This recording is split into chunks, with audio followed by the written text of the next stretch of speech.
কয়েকদিনের তীব্র গ্যাস সংকটে সাধারণ গ্রাহকদের পাশাপাশি নেতিবাচক প্রভাব পড়েছে বস্ত্র ও তৈরি পোশাক শিল্পে।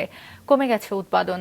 এ অবস্থা চলতে থাকলে ব্যাহত হবে পণ্য রপ্তানি, এতে কমতে পারে পণ্যের অর্ডার বলছেন সংশ্লিষ্টরা। গ্যাস সংকটে চরম ভোগান্তি পোহাচ্ছেন সাধারণ গ্রাহকরাও। জেলা রিপোর্টারদের পাঠানো তথ্য ছবি নিয়ে ডেস্ক রিপোর্ট। গাজীপুরে ছোট বড় মিলিয়ে নিবন্ধিত কারখানা রয়েছে 2176টি। এর মধ্যে 1154টি পোশাক কারখানা, এর বেশিরভাগই গ্যাস চালিত। কিন্তু গ্যাসের অভাবে প্রায় স্থবির এসব কারখানার উৎপাদন। দীর্ঘদিন ধরেই এই সংকট। তবে দুর্ঘটনায় মহেশখালীর এলএনজি টার্মিনাল ক্ষতিগ্রস্ত হওয়ায় গ্যাস সংকট হয়েছে আরও তীব্র।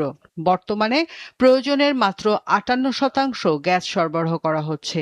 এর প্রভাবে নারায়ণগঞ্জ, গাজীপুর ও সাভারের প্রায় 90% বস্ত্র ও তৈরি পোশাক শিল্প কারখানার উৎপাদন কমেছে। গত এক সপ্তাহ ধরে আমাদের গ্যাসের প্রেসার জিরো পিএসআইতে নিচে নেমে আসছে। এতে আমাদের প্রতিষ্ঠানের উৎপাদন ব্যাপক হারে হ্রাস পেয়েছে এবং আনুমানিক 40 থেকে 50% প্রোডাকশন আমরা লসে আছি। স্বাভাবিক উৎপাদন চালু রাখতে গ্যাসের চাপ 10 পিএসআই প্রয়োজন। সেখানে বেশিরভাগ কারখানায় পাওয়া যাচ্ছে মাত্র 1 থেকে 1.5 পিএসআই। কোনো কারখানায় গ্যাসের চাপ নেমে যাচ্ছে 0.5-এ। বাধ্য হয়ে বন্ধ রাখতে হচ্ছে কারখানা। গ্যাসের বিকল্প হিসেবে জেনারেটরের মাধ্যমে উৎপাদন করতে গিয়ে বাড়ছে খরচ। বিপাকে পড়েছেন শিল্প উদ্যোক্তারা। কোনো ধরনের কোনো গ্যাস আমরা পাচ্ছি না, এই জন্য প্রোডাকশনের প্রচুর হ্যাম্পার হচ্ছে। আমরা বাধ্য হয়ে বিকল্প পদ্ধতিতে এলপিজি ইউজ করতেছি।